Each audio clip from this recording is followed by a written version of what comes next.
Good day, Homo sapiens. Welcome back to studying Prescott's microbiology. It's been quite some long time. So, how are you, all of you? And without further ado, let's dive into the topic that we are going to study, and that is the bacterial cell wall. So, before that, we studied the ribosomes, the nucleoid, the cell membrane, particularly in pretty detail, the archaeal membrane, the bacterial membrane, the gram-positive ones and the gram-negative ones. And so today's journey is about the bacterial cell wall. So we are going to study what the cell wall is, what does it do generally, and how does the bacterial cell wall differs in the gram-positive bacteria and gram-negative bacteria. So today we are not diving in the archaeal cell wall because it's a separate topic, and the bacterial ones is quite detailed. So brace yourself for the quite detailed topic. It is not as simple as some just layers. It's the chemistry and the bonding and everything. As you can see, you are going to study all of these with the layers, etc. Okay, you will be learning the amino acid names and the glucose names and the bondings and how it is combined in 2D or 3D structures. So yeah, and what kind of other proteins are there except instead of just the layers, and how does they work combinedly? Now, first, let me explain in general terms through diagrams what are the important components in the bacterial cell walls and how they are structured, and then I will read all of these paragraphs and lines and words and explain it. Okay, so it will take me 5 to 10 minutes to explain the diagrams because it is important and you won't get bored studying the diagram. So first of all, the simple thing that you need to know about the cell wall is that cell wall makes the cell more rigid, more structured, and more protected. That's generally the cell wall's function, and of course makes it more permeable, right? But still the permeability is not completely, it's not completely open to everything. It's still permeable, but it's highly permeable than the, what do you call it? It's more open to materials than the plasma membrane, but it still works as a gatekeeper before the plasma membrane, and it is less strict than the plasma membrane, but it is more protective, right? So the main material in the cell wall is the peptidoglycan. This is an important thing. This is present in both the gram-positive and gram-negative bacterial cell wall. So people that don't know what is the gram-positive cell bacteria and what is the gram-negative bacteria, I will tell them just generally. The gram-positive and gram-negative, this gram thing comes from gram, a stain, right, which is discovered by a scientist named Graham, and the stains are of different colors, right? So if you put some stain on something, they will color that thing in that color, right? Like if your stain is in pink, they will color the thing in pink. But here this is talking about the cells that takes this stain, this gram stain, and retain that color. So the ones that retain that color, that first stain color, are known as gram-positive, and the ones that don't retain that color are gram-negative. And the first color that is retained is purple. So the gram-positive are colored or are stained purple when they are stained, but gram-negative aren't colored purple. They lose that purple. So with counter stain, we color them pink. And so that's how we differentiated the gram-positive bacteria and the gram-negative bacteria based on their cell walls when we didn't have the electron microscope, when we had just the regular microscope, compound microscope, right?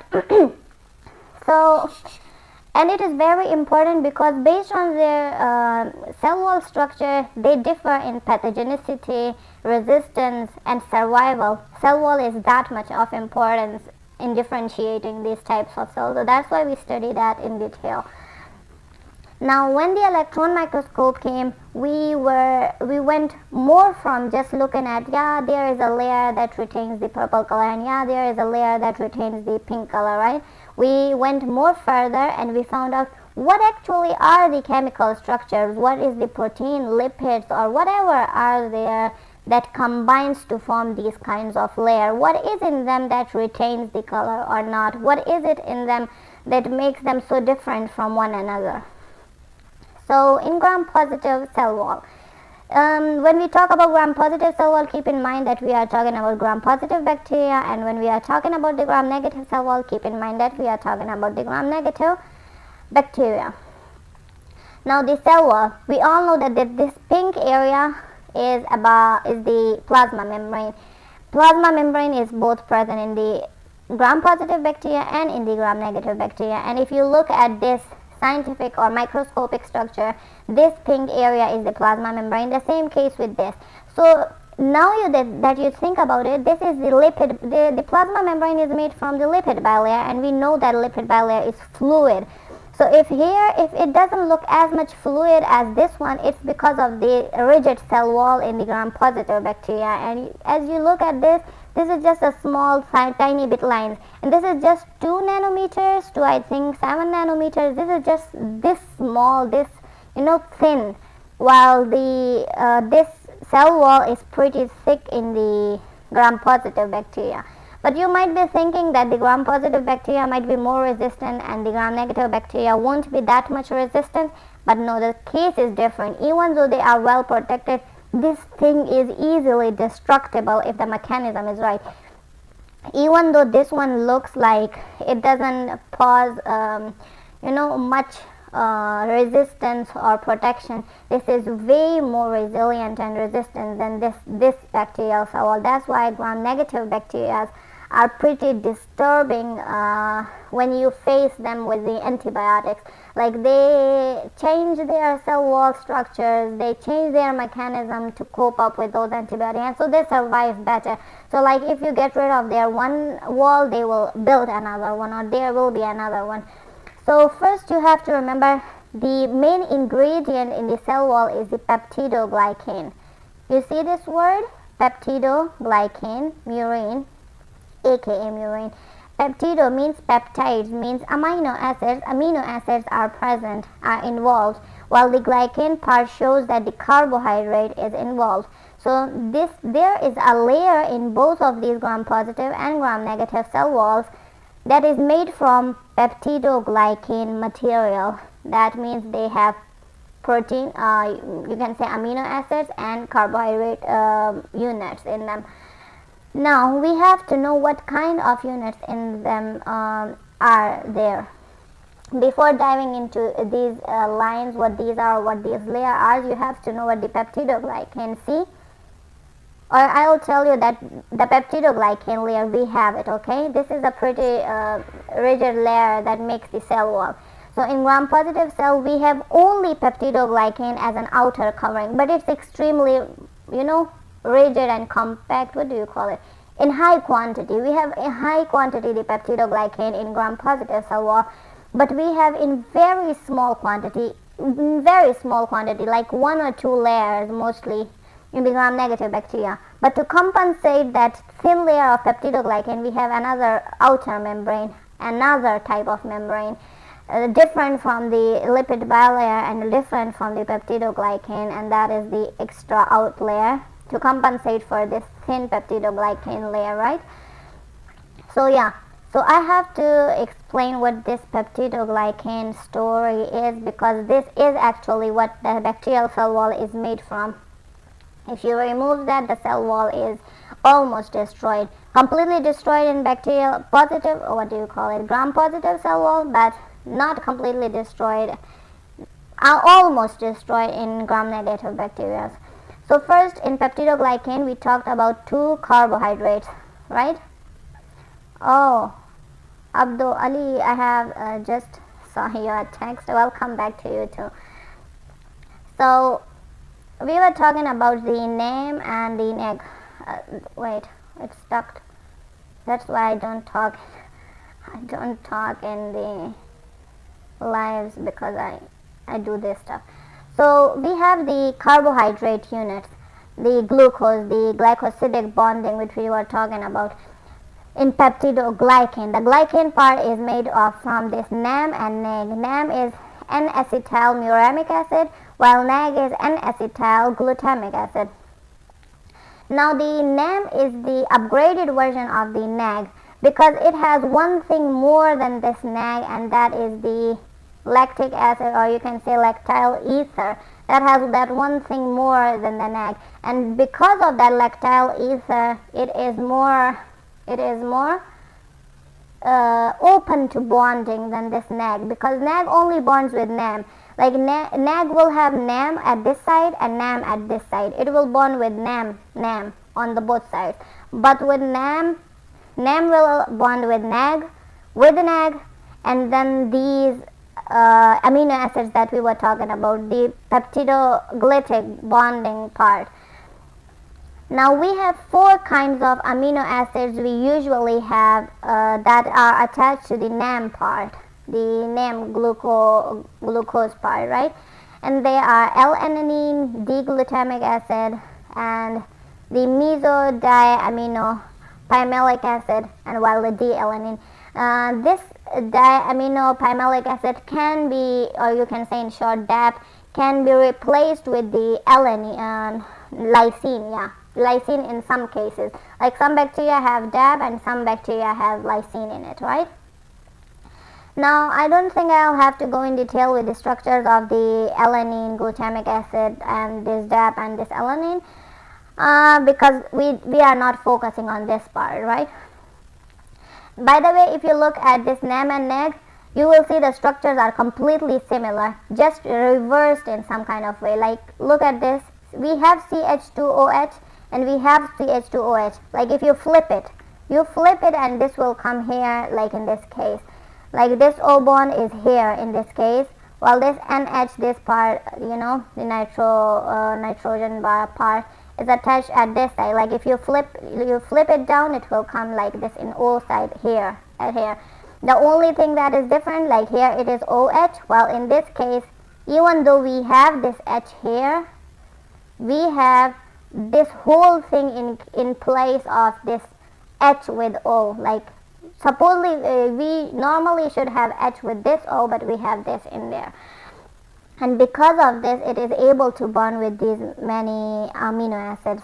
So in short, if you look at how the structure is made, it is this NAM, NAG, NAM, NAG. Now we have layers of these bondings, and these are cross-connected, linearly connected, covalently connected, glycosidically connected, and peptidoglycally connected. That's why it makes a mesh-like structure.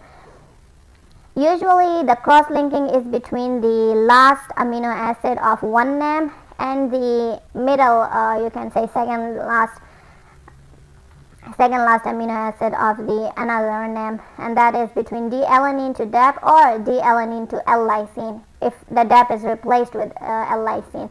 And guys, this is the, what do you call it, the LDDD. You have to keep in mind one thing about the peptidoglycan that is special about that. Like these amino acids that are present, they are usually not involved in the protein synthesis. Why does that happen? Because of these Ds. You see these Ds?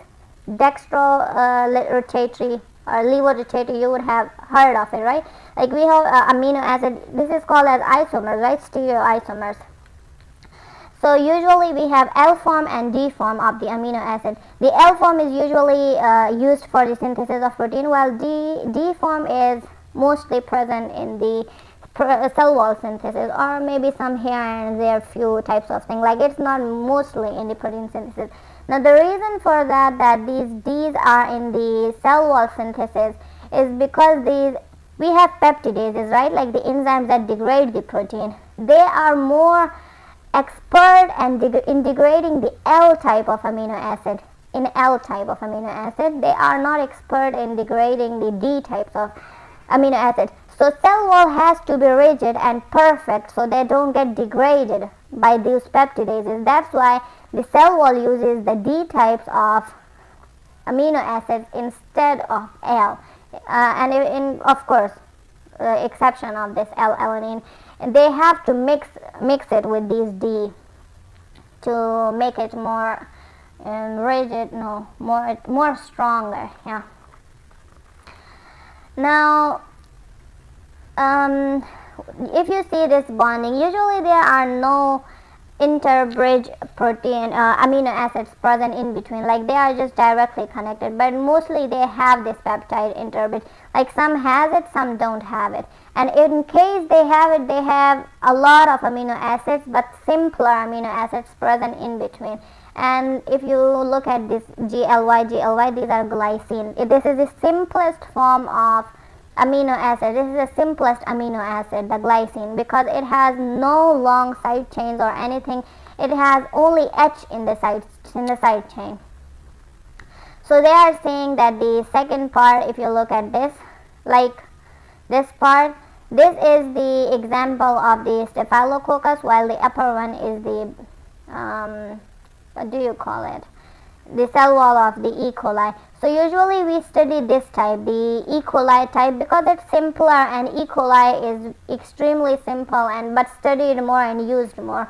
But if you look at the staphylococcus cell wall and its bonding, the peptidoglycan, first it is complex because it has this peptide interbridge, which usually most of the cell walls have.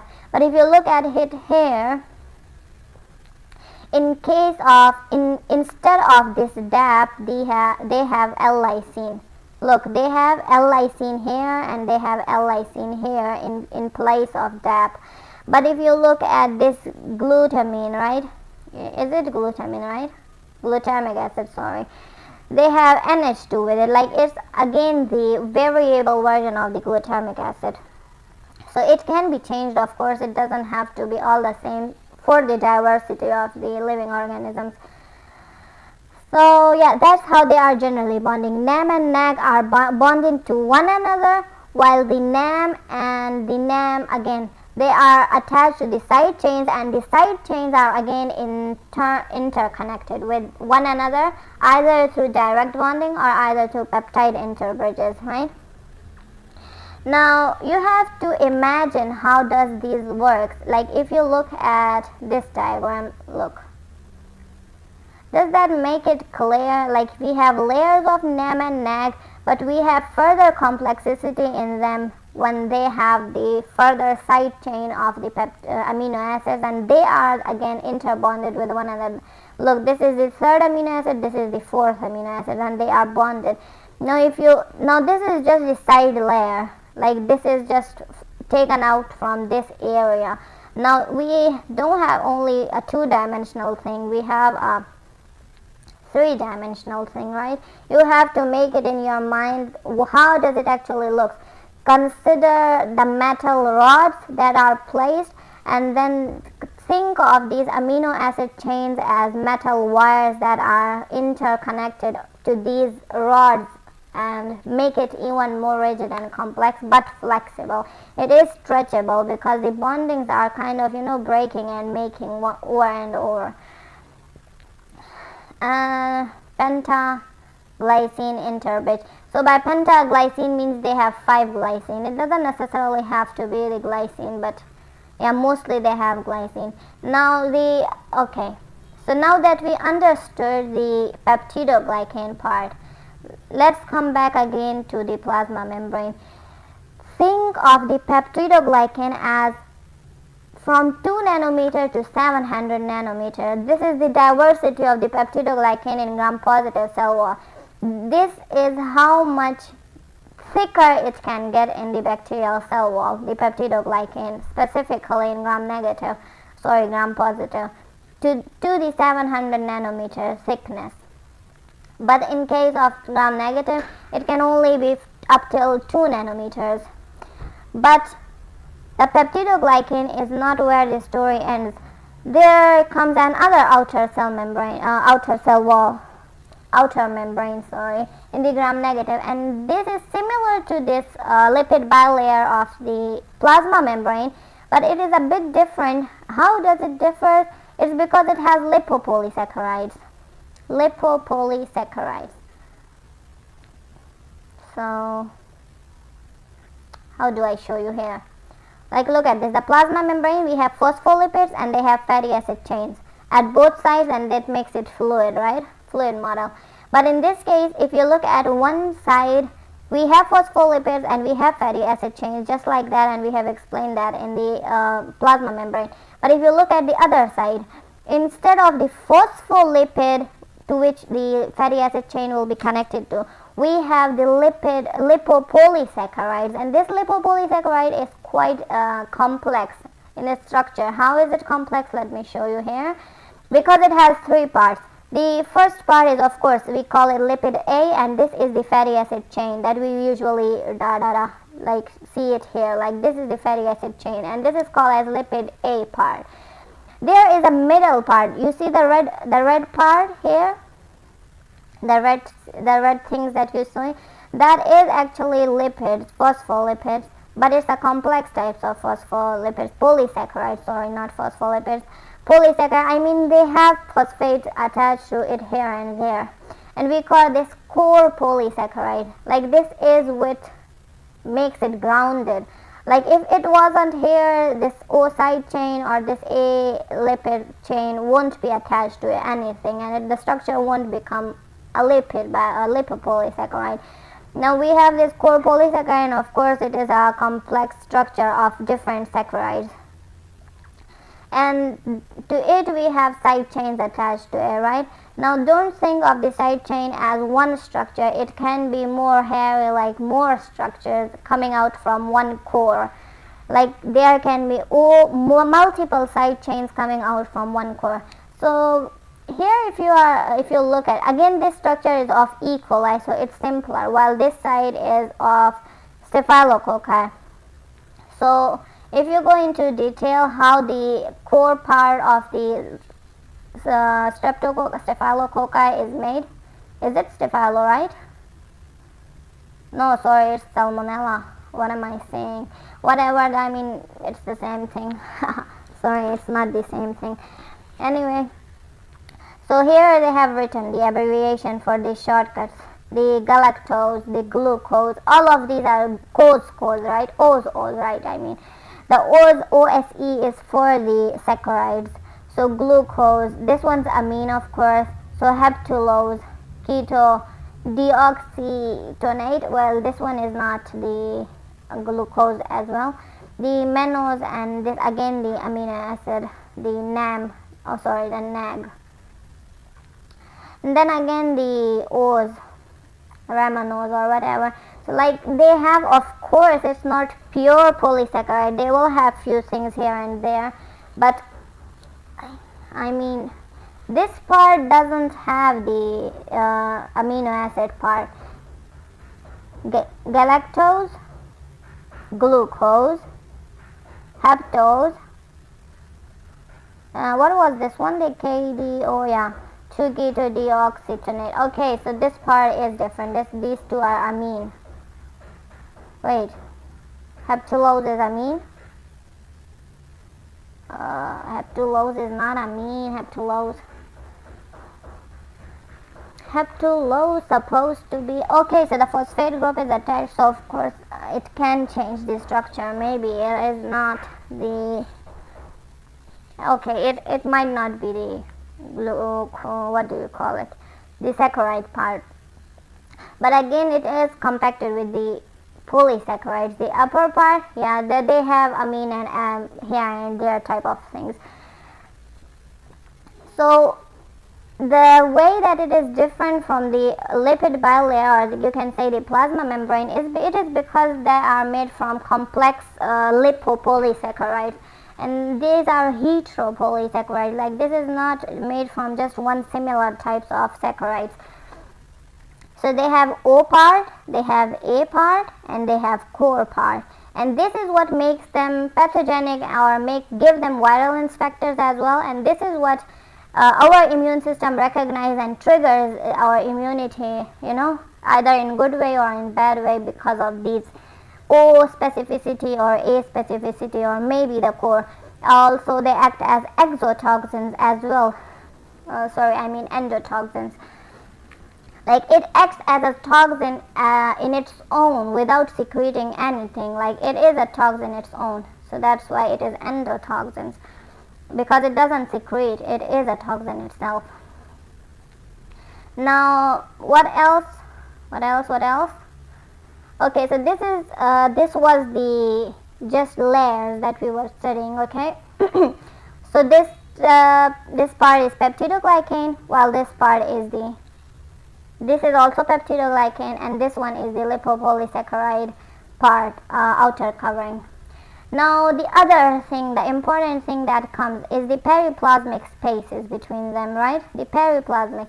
Now the periplasmic space in the gram-positive cell wall are smaller, lesser, and of course because the layer is not that complex and because the peptidoglycan has a lot of holes in them, so the material doesn't, like for example proteins or enzymes, doesn't stay in that periplasmic space for longer because they leave out, right? Like they are not locked in here. So the periplasmic first in the positive cell walls are smaller in size, like thinner in size.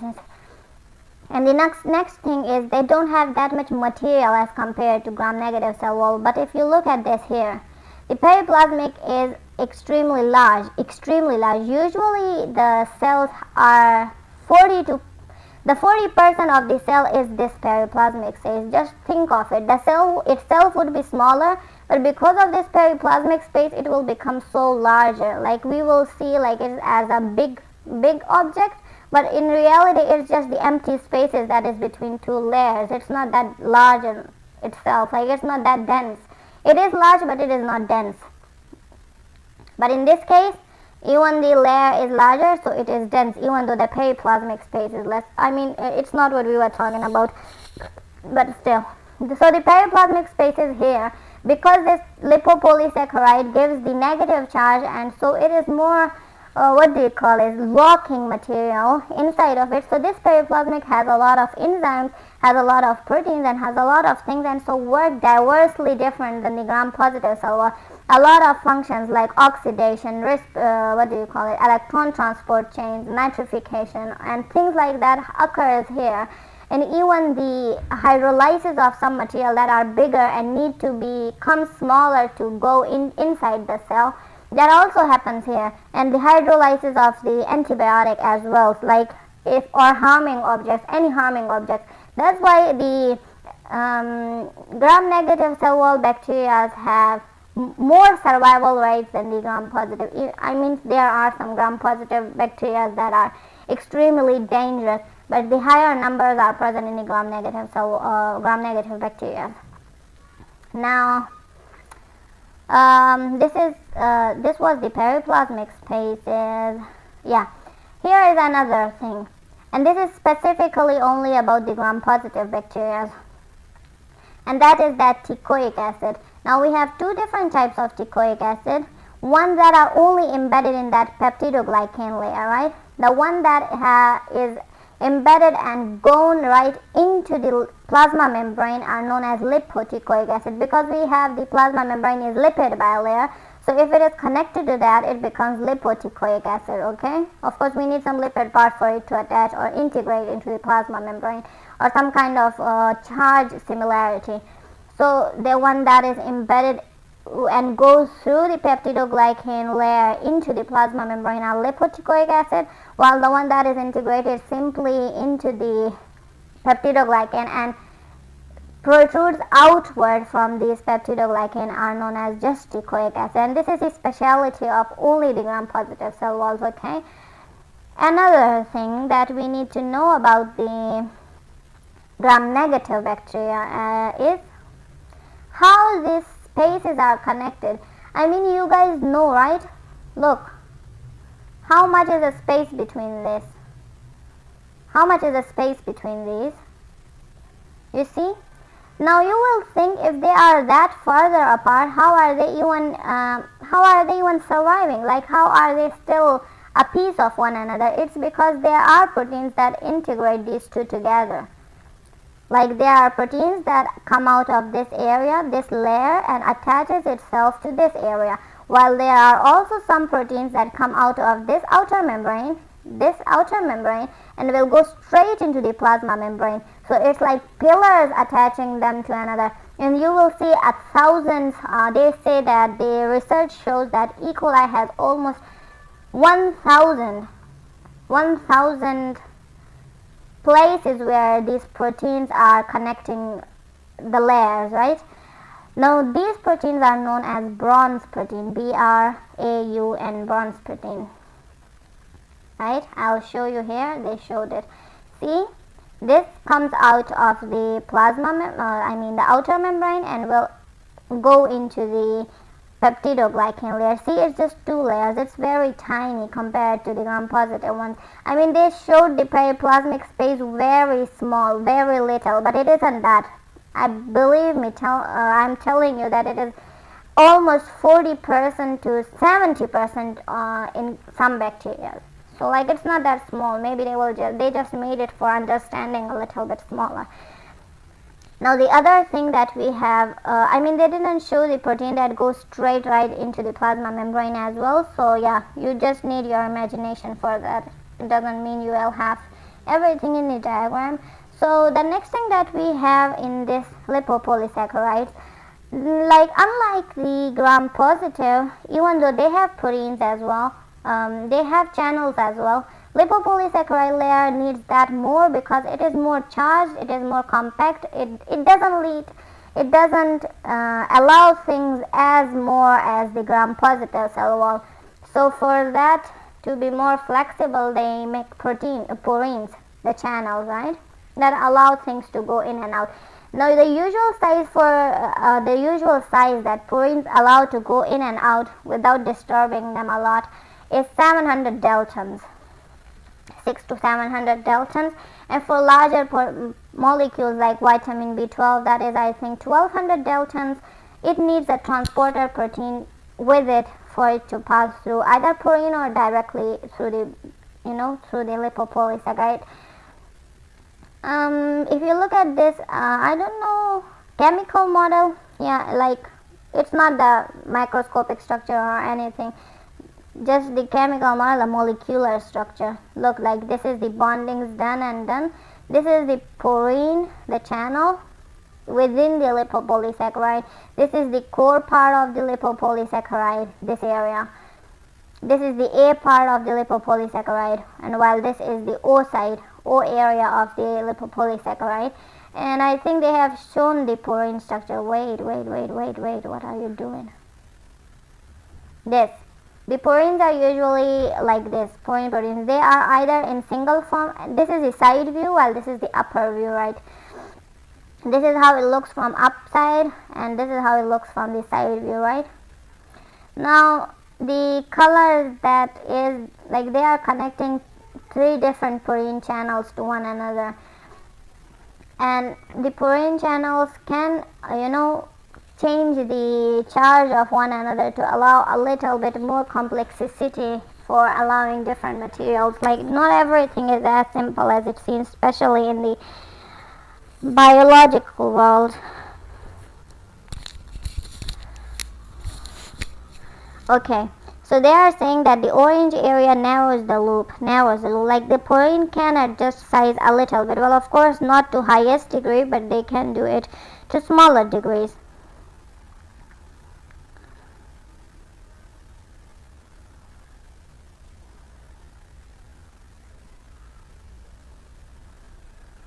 Okay, so there is nothing more in the structure that I need to explain. So remember what I said? Let's summarize it, okay? First, we have gram-positive cell walls, we have gram-negative cell walls. We have plasma membrane, and then we have the peptidoglycan layer.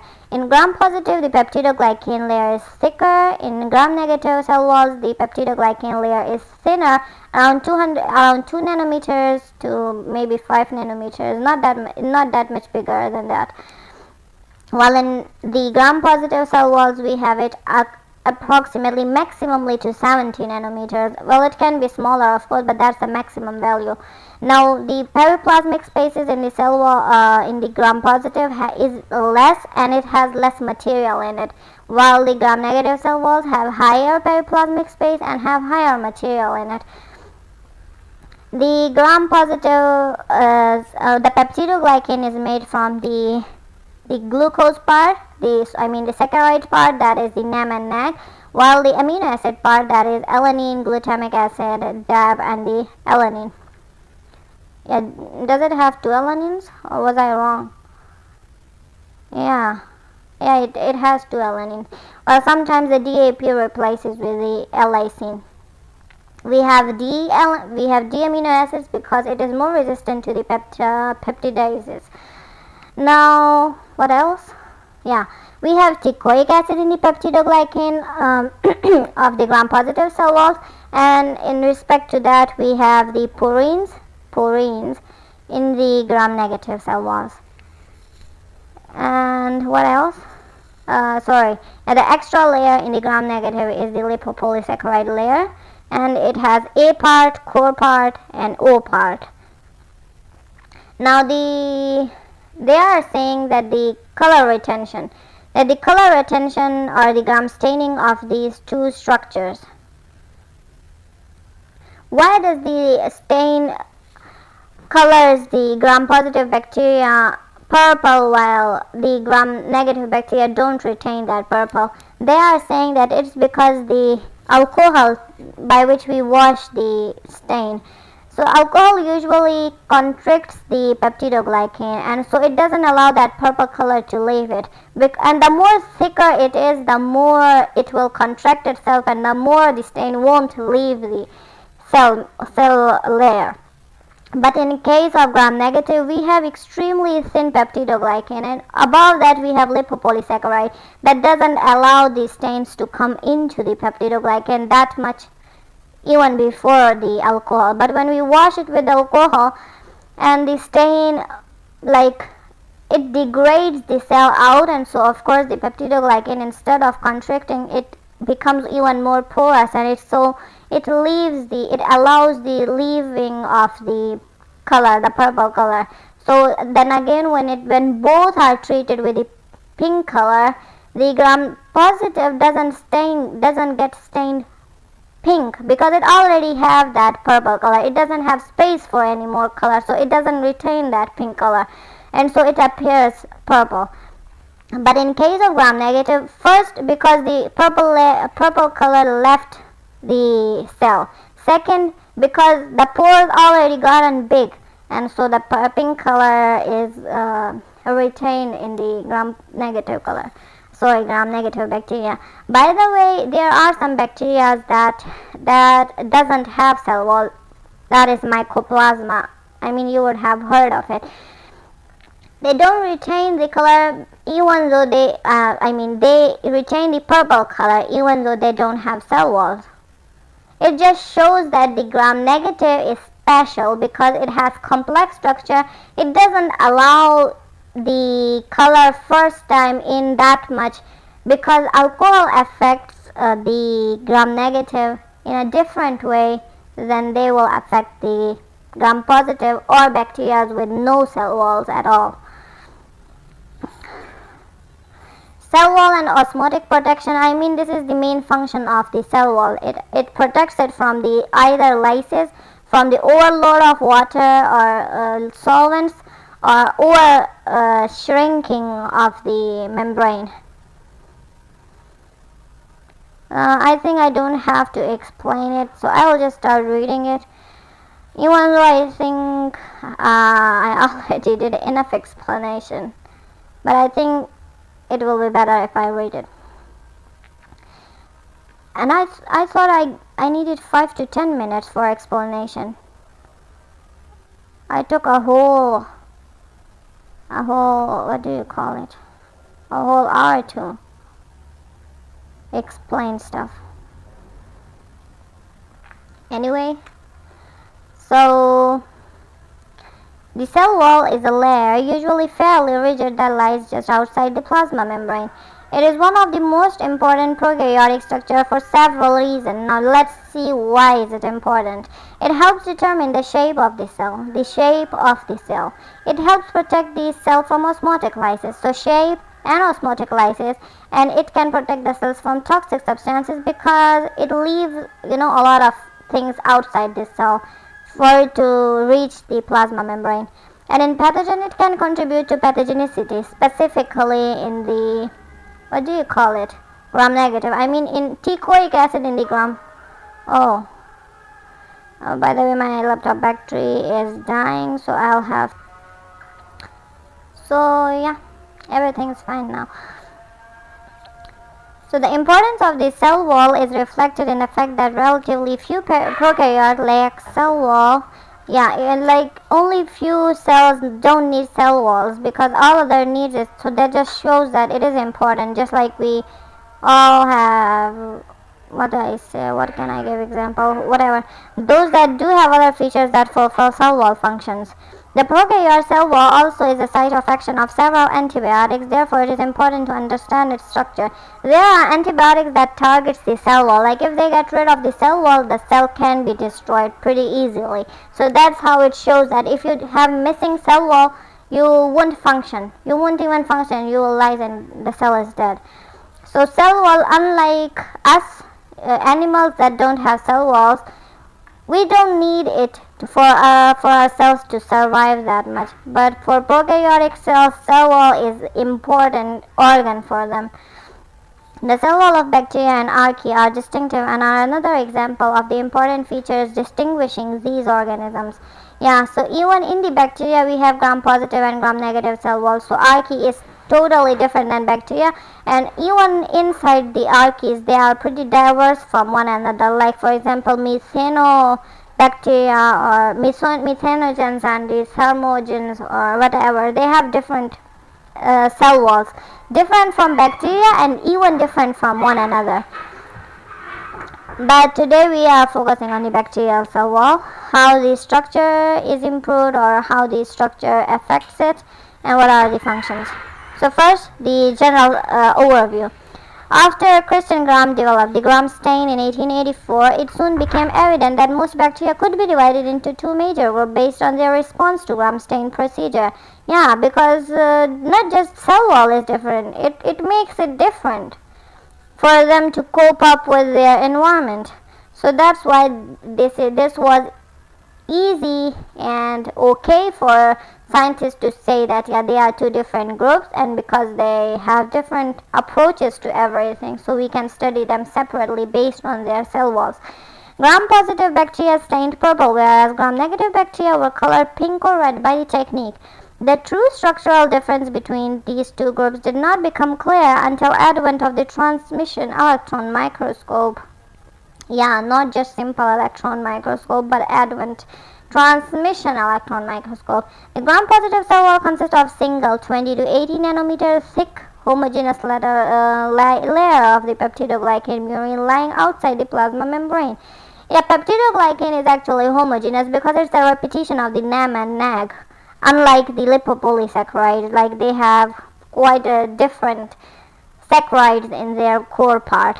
In contrast, the gram-negative cell wall is quite complex. It has 2 to 7 nanometer peptidoglycan layer covered by 7 to 8 nanometer thick outer membrane. Yeah, they are saying that the cell wall of the gram-negative is thick. It has 2 to 7 nanometer peptidoglycan, which is pretty small, and 7 to 8 nanometer thick outer membrane. So the outer membrane is not that much bigger and thicker than that of the peptidoglycan in the gram-positive bacteria. Because thicker peptidoglycan layer, the wall of gram-positive cells are more resistant to osmotic pressure than those of gram-negative bacteria. Exactly, even though they are resistant to osmotic pressure, they are not resistant to anything else like gram-negative bacteria. So yeah, they both have their strengths and both have their own weaknesses. Microbiologists often call all the structures from the plasma membrane outward the cell envelope. Therefore, this includes the plasma membrane, cell wall, and structures like capsule present. So for making it easier for microbiologists, they, instead of calling this outer membrane and this membrane and that membrane, they just call it cell envelope, right? One important feature of the cell envelope is that the space that is frequently seen between the plasma membrane and the outer membrane in the electron micrographs of the gram-negative bacteria and is sometimes observed in the plasma membrane and the wall in the gram-positive bacteria. The space is called as the periplasmic space.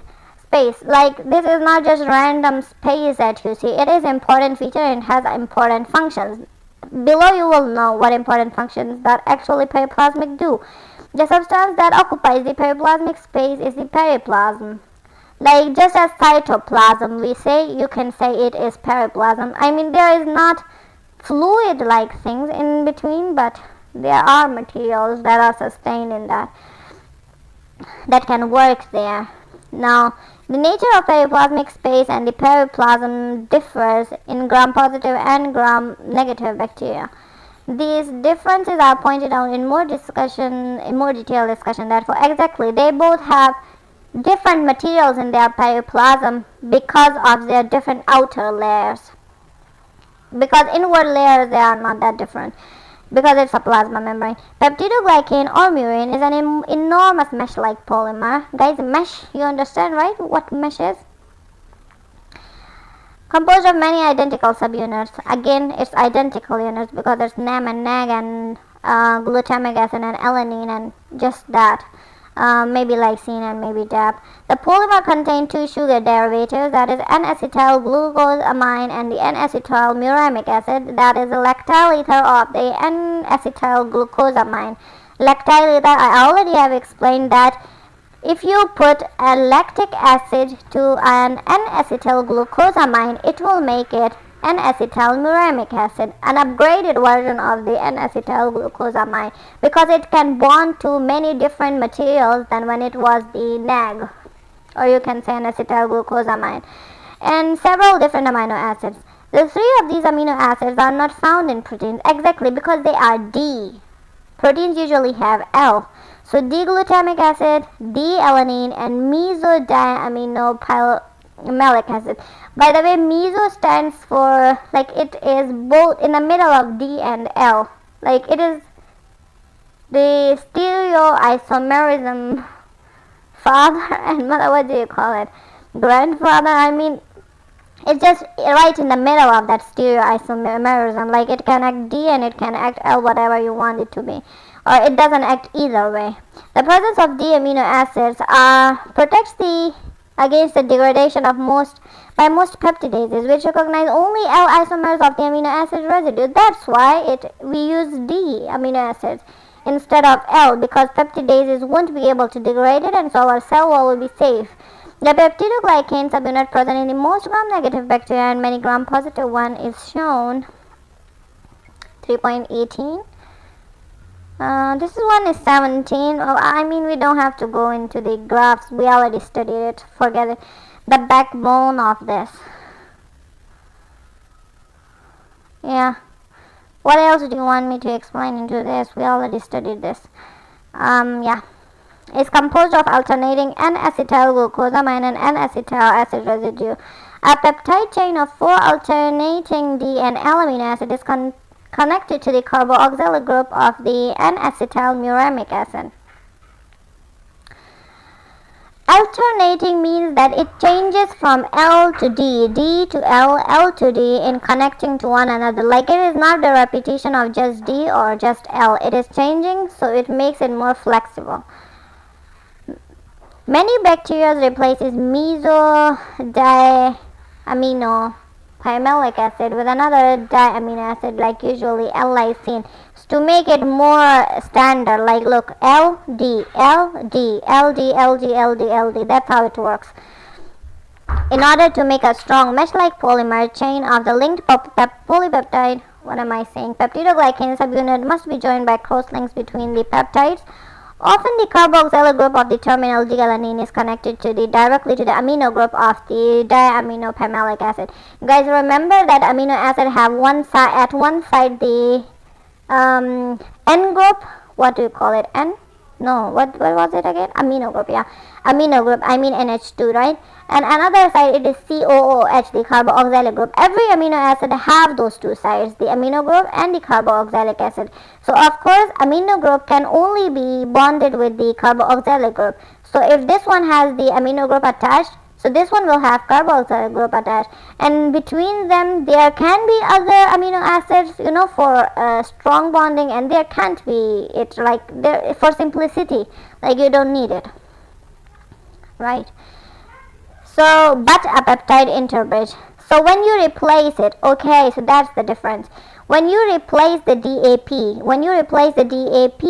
you will need an interbridge to bond the alanine to the lysine, right? But if you don't replace, the bonding can be made directly. Okay, so that was the point. Okay. Most gram-negative cell wall peptidoglycan lack the peptides interbridge. Yeah, most gram-negative lacks it because they don't need to change it. This cross-linking results in an enormous peptidoglycan sac that is actually one dense interconnected network. So, guys, do you see this sac here? It might be because the bonding here in this area is extremely interbridge type bonding. That's why it made the sac-like structure in the plasma membrane. So they are saying these sacs have been isolated from gram-positive bacteria and are strong enough to retain their shape and integrity. Sorry, I mean not this area, okay? Forget about this area, it's not this one. I confused it with this diagram right here. You see these sacs?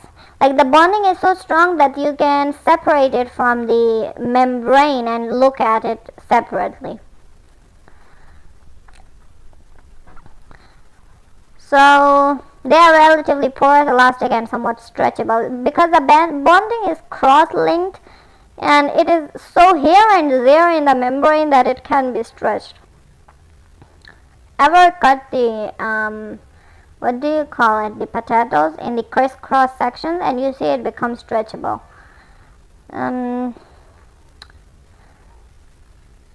Okay, now the gram-positive cell walls. Gram-positive bacteria. Okay, this was the general structure. Now we are going towards the gram-positive. We will pass through it quickly. Gram-positive bacteria normally have cell walls that are thick and composed primarily of the peptidoglycan. Okay, it's just made of peptidoglycan. Peptidoglycan in gram-positive bacteria often contains a peptide interbridge. So we have a peptide interbridge. In addition, gram-positive cell walls usually contains large amount of teichoic acid. Other thing we have is teichoic acids. What are teichoic acids? They are made polymers of the glycerol or ribitol. Guys, remember what is glycerol? Remember? C. Okay, wait. Let me try it. Wow. I like to waste a lot of time, right? Remember the glycerol? We have 3 C's. We have 3 OH bondings, okay? OH. So these are alcohols, ribitol and glycerol. Both are alcohol because they have OH groups, right? So when it is 3 carbons and when it has 3 OH groups, it becomes glycerol. But when you make it 5 ribitols, because it is derivative from the carbon, right?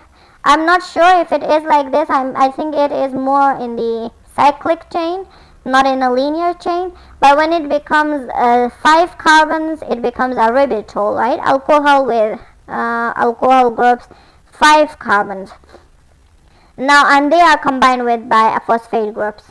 So this make it a teichoic acid, okay? In simple terms, don't go into detail. Amino acids such as D-alanine or sugars like glucose are attached to the glycerol or ribitol groups. Okay, so how does the teichoic acids attach themselves in this already complex cell wall? So the bonding unit, the amino acids that you see here, you just put a teichoic acid in between this and it will bond itself to that amino acids, okay? Or maybe NAM or NAG somewhere here. So they bond themselves here and there. Because they are OH, so they are easily, can make bonds. Now, where was I? The teichoic acids are covalently connected to either the peptidoglycan itself or the plasma membrane lipids. Now, there are teichoic acids that are only attached to the peptidoglycan or can reach to the plasma membrane, known as lipoteichoic acid. Teichoic acids appear to extend to the surface of the peptidoglycan and because they are negatively charged, help the gram-positive cell give its negative charge. Usually peptidoglycan don't have that much negative charge, okay? Unlike the lipopolysaccharides in the gram-negative that are actually pretty negative. So they don't need teichoic acid, right? Now what? Oh guys, look. This is the teichoic acid structure. Polymers, okay? Look, 1 glycerol, 1, 2, 3. This is glycerol and this is attached to another glycerol with the help of phosphate group. And this is a long chain, so this makes a teichoic acid, just as we studied generally. Well, the side chains can differ, okay? Don't go into the side chains. That is a complete another story. The functions of these molecules are still unclear. Like, it is not clear because we haven't studied it that much. And because this book is very outdated because it's of 2011 or maybe 2002, I don't know. But they may be important in maintaining the structure of the cell wall. Teichoic acids are not present in the gram-negative bacteria. Okay, we know that. This is a specialty of the gram-positive bacteria. Now, the periplasmic space of the gram-negative bacteria, which observed lies between the plasma membrane and the cell wall, and is smaller than that of the gram-negative bacteria. Okay, the periplasmic space is smaller, and it is present between the plasma and the peptidoglycan, between that, okay? Even if the gram-positive bacteria lack a discrete obvious periplasmic space, they may have periplasm. The periplasm has relatively few proteins. This is probably because the peptidoglycan sake is porous and any protein secreted by the cell usually pass through it. Yeah, because it can't contain these proteins because it leaves them. They say, nobody, we can't live here in this small space, we need to go out because there is a world outside of this periplasmic space. Enzymes secreted by the gram-positive bacteria are called as exoenzymes because unlike gram-negative, the cell wall itself is not a toxin. Like, it needs a real toxin to be secreted, and because it is so adapted to secreting things, like it can't contain things, like, so it secretes it, and of course it becomes exotoxin if it is secreted outside of these boundaries. Now, they often serve to degrade the polymeric nutrients that would otherwise be too large for transport across the plasma membrane. Yeah, the only thing they are good at, they have enzymes and that degrade the bigger things so that it is easier for them to go through the plasma membrane, because plasma membrane is extremely permeable, and of course it doesn't have that much big holes for it to allow the bigger material to go through it. These proteins that remain in the periplasmic spaces are usually attached to the plasma membrane. Staphylococci and most other gram-positive bacteria have a layer of proteins on the surface of their cell wall, peptidoglycan. Now we are going specifically towards the example, okay? So since we are microbiology students, so of course we are going to go to the Staphylococci, and this book is about microbiology, yeah. So they are saying that Staphylococci and other gram-positive bacteria have layer of proteins on the surface of their cell wall, peptidoglycan. It's just not that simple as just peptidoglycan. So these proteins are involved in the interaction of the cell with its environment. Some are non-covalently attached by binding to the peptidoglycan, teichoic acids, or other receptors. So it is non-covalent bond.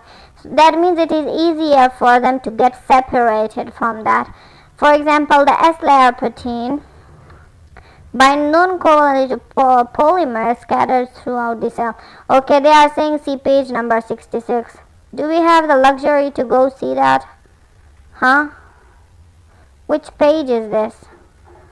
This is page number 80. Okay, I can't go towards the page number 66. Enzymes involved in the peptidoglycan synthesis and turnover also seems to interact non-covalently with the cell wall. So non-covalently means they are not permanently attached. So of course enzyme needs to work, on the whole areas that makes the peptidoglycan layer. So they don't need to attach to them strongly. So that's why they don't make covalent bonds, because covalent bonds are extremely strong, and once made they are probably not easy to break, and if you break them it will break everything. Other surface proteins are covalently attached to the peptidoglycan. Many covalently attached proteins such as M proteins of the pathogenic streptococci have roles in virulence, means they are permanent and they act as identity cards and act as virulence factors, means they harm the host or whatever they are harming. And how do they do it? In some cases, as adding in the adhesion to the host tissues and interfering with host defenses. Guys, You guys might not think that the adhesion is the important part, but adhesion is extremely important because you need something to adhere to that area for you to infiltrate inside, okay? And for you to adhere to that surface, you need certain attachment molecules for you to adhere to them, and you need to know the host's adhesion molecules for you to attach to them. So this is important for the bacteria, okay? In Staphylococci, these surface proteins are covalently joined to the pentaglycine bridge of the cell wall peptidoglycan. So the surface proteins, they are talking about that covalently bond. How do they bond? Remember that pentaglycine bridge? We were talking about the bridge, okay? This bridge. I'm going way too back, but this bridge, remember? They are saying that these proteins sometimes attach to this bridge or sometimes to this area, but they are saying in Staphylococci they attach to this pentaglycine bridge, okay?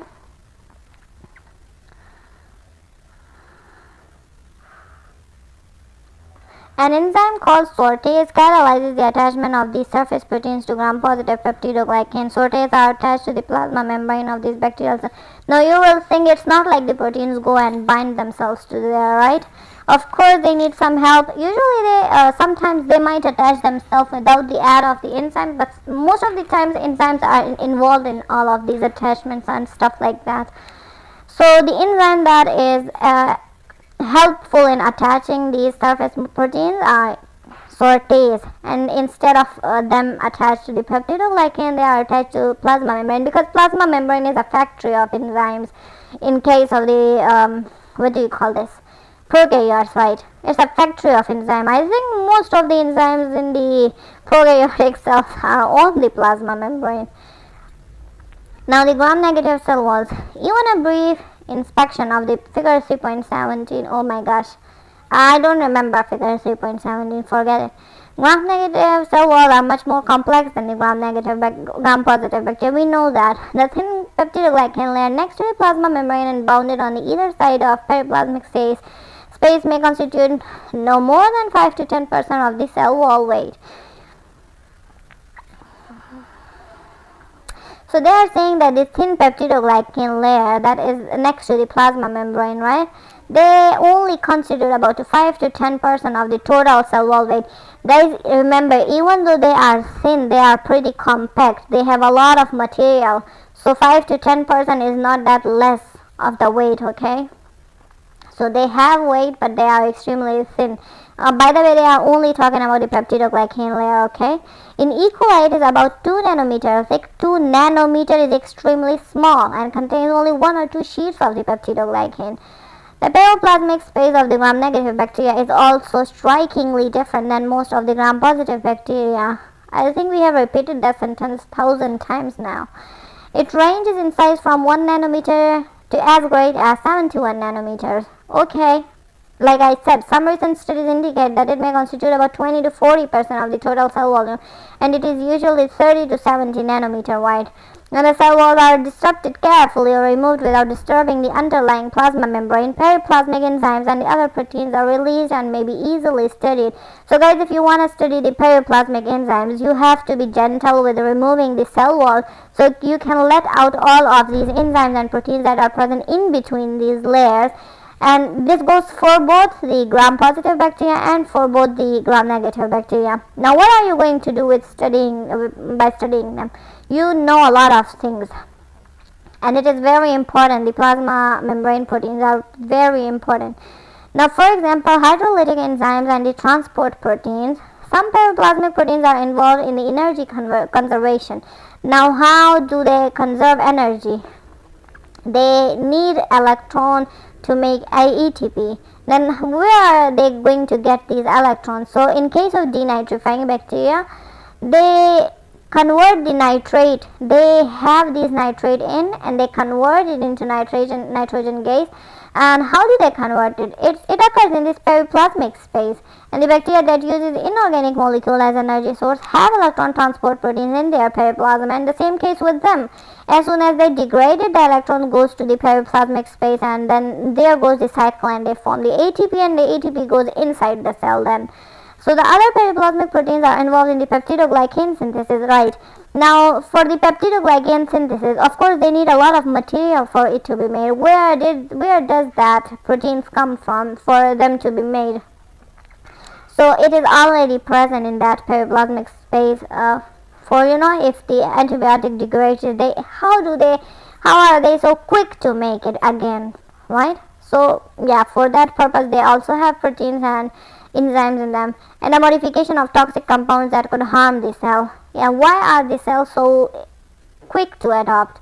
That specifically gram-negative cells, why are they so quick to adopt to the antibiotic? Because of these enzymes. They have a whole army to fight against the world in this periplasmic space, and you have to pass through that to go to their inner cells, which is another whole story, another whole army.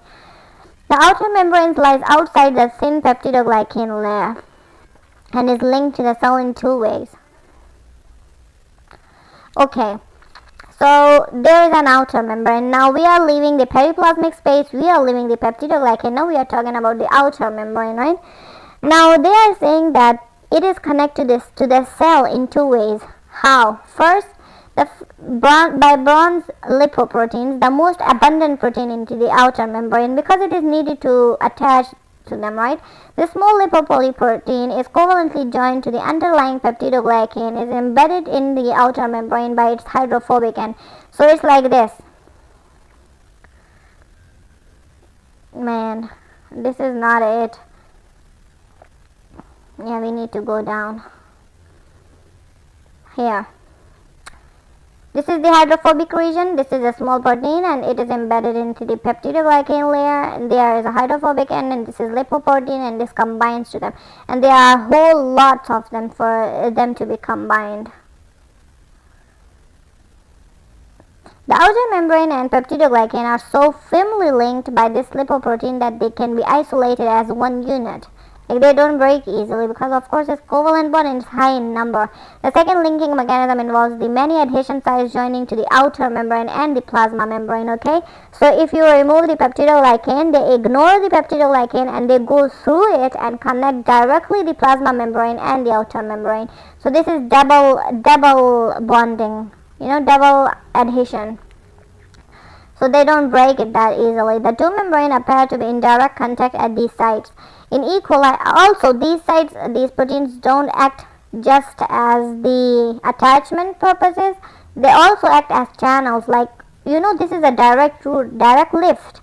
Put the thing from one side and it will go towards the other side. Not just act as a pillar, but also act as a transporter. In E. coli, 20 to 10 nanometer area of the contact between two membranes can be seen. This is a lot, since the cell is, itself is not that big, E. coli. Adhesion sites may be regions of the direct contact or possibly true membrane fusions. It has been proposed that the substances can move directly into the cell through these adhesion sites rather than traveling through the periplasm, right? Like through the periplasm is a big process. Like you can go directly from that place to the downward area or upper area through these areas. This is a direct link. Possibly by the most unusual constituents of the outer membrane are its lipopolysaccharides. These large complex molecules contain both lipids and carbohydrates and consist of three parts: lipid A, copolysaccharide 3, and O side chain. The lipopolysaccharide from Salmonella has been studied most. Its general structure described here. Okay, so we have three parts: lipid A, copolysaccharide, and the O part. The lipid A region contains two glucosamine sugar derivatives, each with the three fatty acids and phosphate or pyrophosphates attached. So lipid A area, just as we remember that it has fatty acid chains. So for fatty acid chains, it has to attach to something, and that is polysaccharide, and that is the glucosamine sugar, okay, two glucosamine sugar. The fatty acids attach lipid A to the outer membrane, while the remainder of the lipopolysaccharide projects from the surface, right. Now the lipid A attaches to the outer membrane means, you remember the other part of this lipopolysaccharide. So the core polysaccharide is joined to lipid A In Salmonella, it is constructed like here. They are talking about this like this. If this is the A part, this is connected to this part. The A connects it to the outer membrane, this membrane, okay? This is also the part of the outer membrane, but they are talking as if it is a different thing. Anyway, many of them unusual in structure. The O side chain or O antigen is a polysaccharide chain extending outwards from the core. It has several peculiar sugars and varies in composition between the bacterial strain. Oh yeah, they are saying that O side chain can act as O antigen. Antigen means it acts as identity card. So the more unique it is, the better it is. So we have extremely variations in that. And it is even different in the bacterial strains. Strain is the nth degree of variation, so you can understand how complex they can be. Lipid has many important functions because the core polysaccharide usually contain charged sugars and phosphate. Lipopolysaccharide contribute to the negative charge on the bacterial surface. As the major constituent of the exterior leaflet off to the outer membrane, lipid A helps stabilize the outer membrane structure. Yeah, because they are the extremely outer area, so they need to be more, more composed. What do you call it? More stable. Yeah. Lipopolysaccharide may contribute to the bacterial attachment to the surface and biofilm formation, just as it was the working of teichoic acid. This is the working of lipopolysaccharide in this case.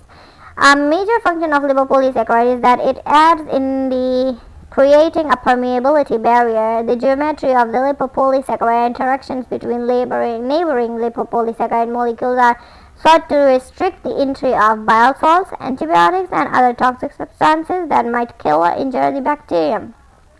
Since they are also acting as the permeability barrier, and how they are present geometrically in the bacteria outer membrane and how they interact with one another, that makes it stronger or resilient, make them resilient to the harmful stuff coming from the outside. Lipopolysaccharides also play a role in protecting the pathogenic gram-negative bacteria from host defense. Okay. The O side chain of lipopolysaccharide is called as O antigen because it elicits an immune system. Guys, anything that will elicit your immune system, or you will say start your immune system, is known as antigen for our bodies. This response involves the production of antibodies that binds the strain specific from lipopolysaccharide that elicited the response. However, many gram-negative bacteria are able to rapidly change the antigenic nature of their O side chains. Guys, so even if the immune system is triggered by the side chain, the bacteria can quickly adjust their side chain and change it, and so the immune system won't be able to recognize them again, and they will elicit another response, and as soon as that response is ordered, they will change their side chain again, and that will trigger another response, and they will change again. They will trigger another response, they will change again. Like this is the process that they will do it over and over, and this can lead to septic damage. Wait, where is it written here? I don't know. Wait, it was written somewhere, but we will come. Septic response or septic reaction is that where your whole body, experience inflammation or inflammatory reaction or extreme immune system reaction, and specifically because the bacteria is in the blood, and blood revolves in your whole body, so the immune response occurs in your whole body, and this can quickly lead to your death. So that's why the bacteria that changes their antigen quickly over and over, they are pretty disastrous and pretty, deadly. So charging the host defense means they are avoiding it. They avoid it because they change it, and another antigen comes. Another response comes and they change again. Importantly, the lipid and there comes a part where our body just go crazy, like it doesn't understand that because we started a reaction and now there is no enemy. How can it occur? And we don't have enemy, but we have another enemy, and we respond to them, and then we have another enemy. They think like it is a lot of enemies instead of one, because it's constantly changing its color. You can say the army from the America is wearing green, and you respond to them, and suddenly you will see it in a red color, like from some another country. Then you will adjust your attacking style, and then you will see a yellow color. You will think, oh my gosh, how many countries are attacking me, like how many?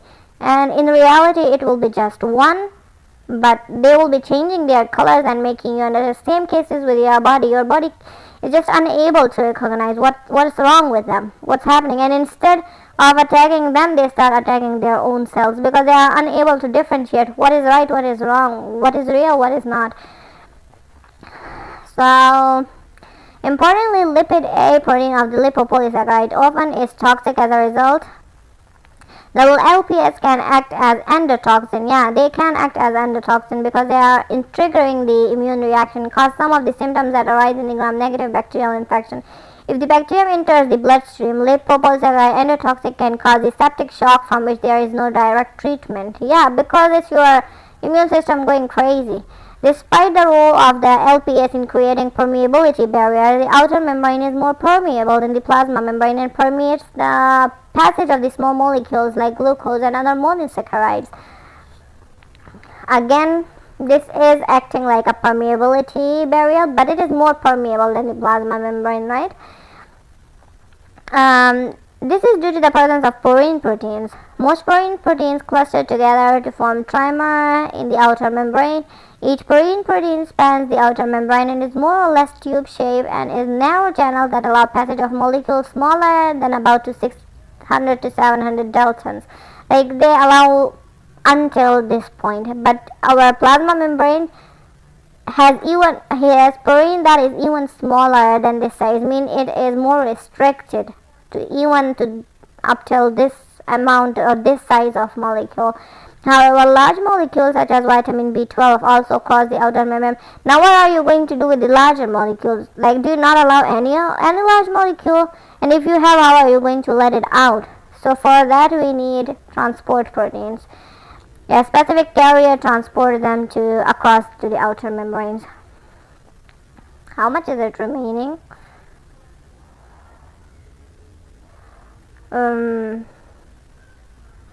Okay, so the mechanism of gram staining.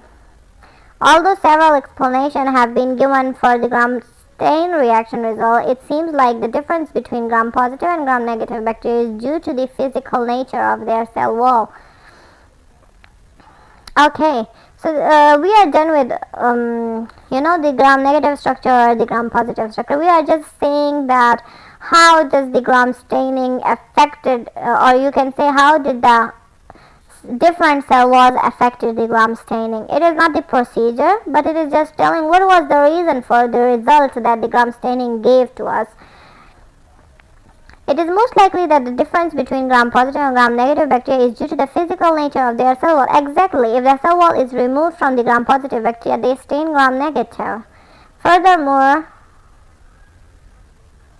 generally, wall-less bacteria such as also stain gram-negative. Okay, sorry, I was in the start giving the wrong information. I was saying it will be stained as gram-positive. I meant gram-negative, okay? I mean, it will be colored as pink. The peptidoglycan itself is not stained. Instead, it seemed to act as a permeability barrier, preventing loss of crystal violet.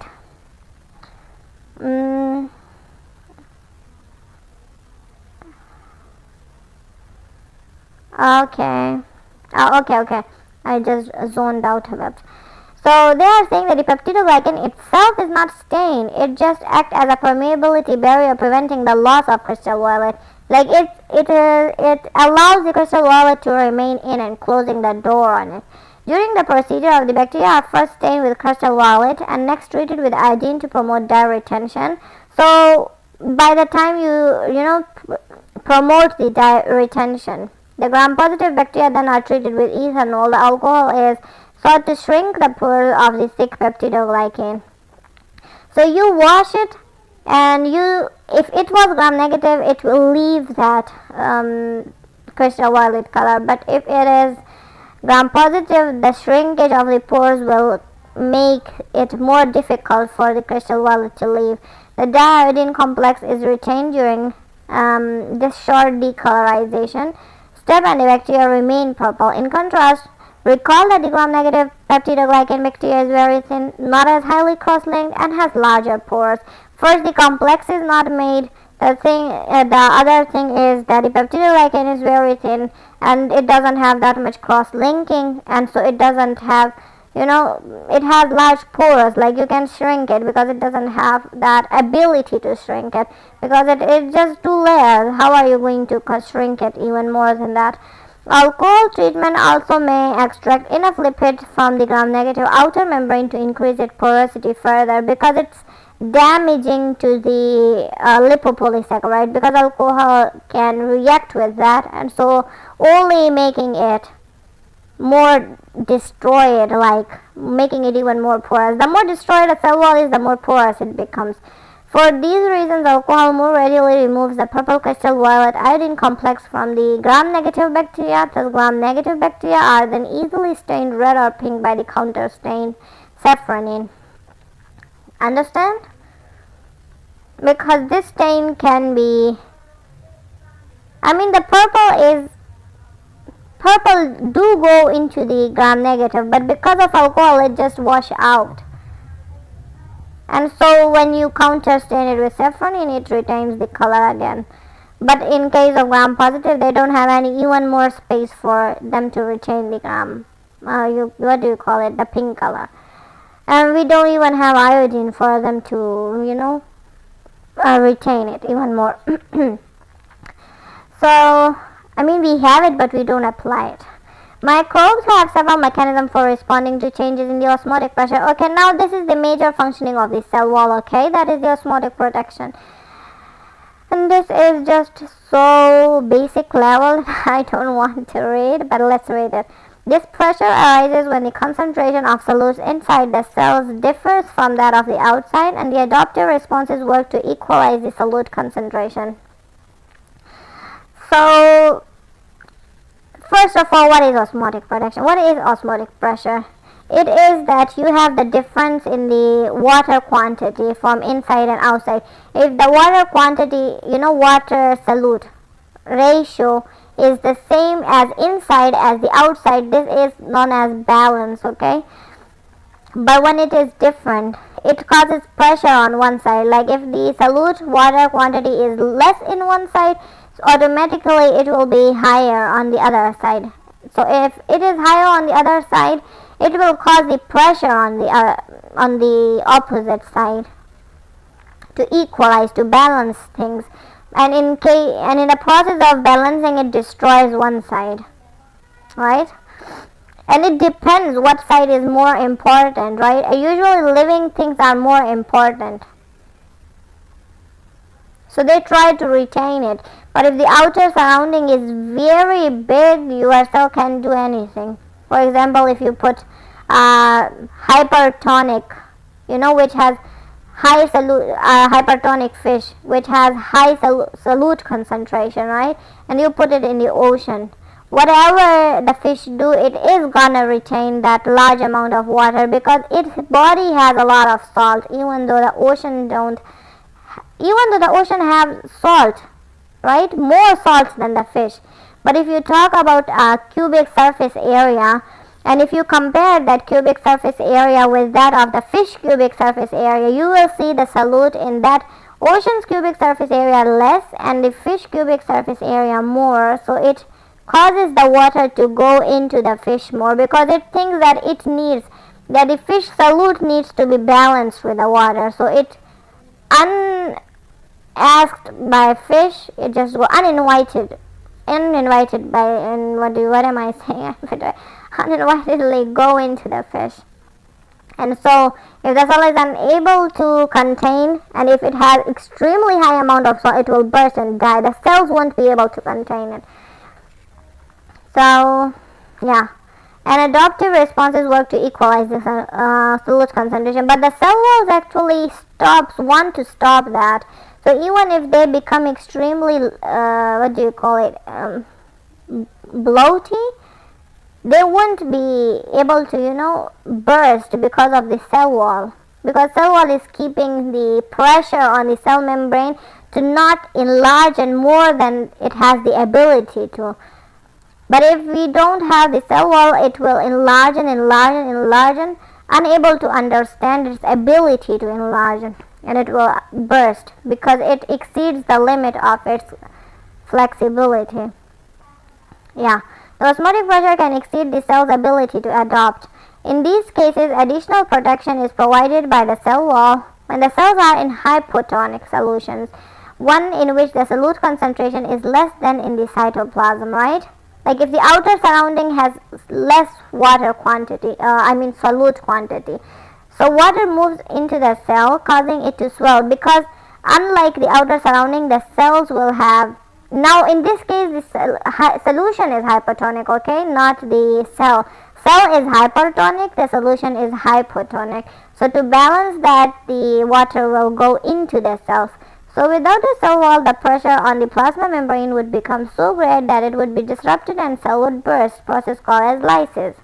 Yeah, the water will be going in and in and in until the outer area is balanced. But if the outer area is way more in quantity than the inside area, it will be infinite amount of time. It will take infinite amount of time to take the balance, and because the cell is small, according to the environment, it will burst. Conversely, in hypotonic solution, the water flows out and the cytoplasm shrivels up, a process called as plasmolysis. This is the hypertonic solutions, okay? That means the cell is hypotonic now. Hypotonic, so the water will move out, and this will be plasmolysis, because it will shrink, extremely shrinking. The protective nature of the cell wall is the most clearly demonstrated when the bacterial cells are treated with lysozymes or penicillin. So how do you know cell wall is working what it's supposed to work? You will know that when you get rid of the cell wall. People understand things when you take it from them. They know the importance of them after it's being taken from them. Same case is with the studying of the cell wall's importance. You take it away from the cell and you will understand how important it was to the cell. So how do you remove the cell wall? There are two mechanisms. You can say we use two things, because for prokaryotes, when we want to get rid of them, we want to get rid of the cell wall. So we use these two types of things. First is an enzyme, the other thing is antibiotic. So the enzyme lysozymes attacks the peptidoglycan directly by hydrolyzing the bond that connects the NAM and NAG. So it disturbs or destroys the bond between NAM and NAG continuously, breaking the chain, breaking the peptidoglycan, breaking the cell wall. While the other one is penicillin. Penicillin works indirectly, right? Indirectly, and how does it do? It stops the peptidoglycan synthesis. And so if it stops the peptidoglycan, and it only works when the bacteria are still growing, okay? Once the peptidoglycan is made, the penicillin can't do anything, okay? So the penicillin works in the growing phase of the bacteria when the peptidoglycan is still being made. So it stops the synthesis of the peptidoglycan, and so the bacteria don't have the cell wall. And when you put these bacteria in hypertonic solution, they will lyse. However, if they are in isotonic, means balanced solution, they can survive and grow normally, right? Like it's not like they will be damaged because the cell wall is gone, but they need extreme care if they don't have cell wall. So even if the slightest bit of difference is being in this osmotic pressure, they will instantly die if they don't have cell. If they are gram-positive, treatment with the lysozymes or penicillins result in a complete loss of cell wall, and the cell becomes protoplast. Guys, ever heard of the protoplast?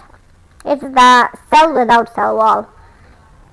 So you can say our cells are protoplast, but we don't call our cells protoplast because we didn't have the cell wall even originally, right? So when the gram-negative bacteria are exposed to lysozyme or penicillin, the peptidoglycan layer is lost, but the outer membrane remains. These cells are called as spheroplast. That is, the upper part was talking about the gram-positive, because gram-positive only have peptidoglycan as outer layer, right? So when you remove that, it becomes protoplast, right? But in the case of gram-negative, even if you remove that thin layer of peptidoglycan, they still have that outer membrane which has lipopolysaccharides in it. So they won't be complete protoplast, but you will call it spheroplast, because they do have a little bit portion of the outer membrane in their cell wall, okay, even though the peptidoglycan is gone. So, but both are sensitive, okay, both are sensitive. One is more damaged than the other, but still the effect is on both, because they lack complete cell wall. Both protoplast and spheroplast are osmotically sensitive, and if they are transferred to dilute solution, they will lyse due to uncontrollable water influx. See how much important is peptidoglycan is? Although most bacteria require an intact cell wall for survival, some have none at all. Well, there are exceptions to everything, okay? Just like mycoplasmas. For example, mycoplasmas lack a cell wall and are osmotically sensitive, yet can grow in dilute solution. Guys, it's the same thing as you being born in poor family, so you know how to survive in poor family. And if you're born in a rich family, you don't know how to survive in poor environment, right? It's the same thing. It's how they are born. The mycoplasmas are born that way, so they have defense mechanism for that. They have mechanisms to cope up with that. And if you talk about the other bacteria that had cell wall and you took it from them, then they don't know what to do. And so if the reaction if the reaction from the environment is extreme, they can't take it and they die. I mean, they are not humans. Humans don't die that easily anyway. But they do go crazy if you take something that was given to them from the birth and was important to them, and now they don't have it. So, what was I saying? So they often grow in dilute media or terrestrial environment because their plasma membranes are more resistant to the osmotic pressure than those of bacteria having walls.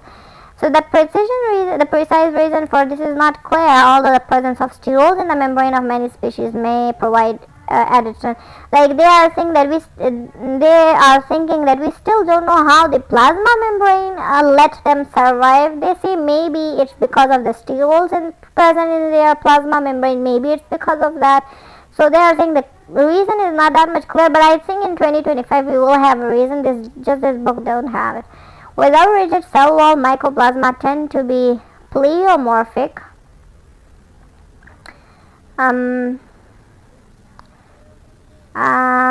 Mycoplasma tend to be pleomorphic or variable in shape. Exactly, cell wall gives the cell shape, and if they don't have it, they don't have it and they don't have it. So yeah. That was all, and goodbye. This was a pretty long stream, so yeah, good day to you, and hope you have learned something, or well, I made it easier for you guys to understand, but still, anyway, let's bye. Yeah,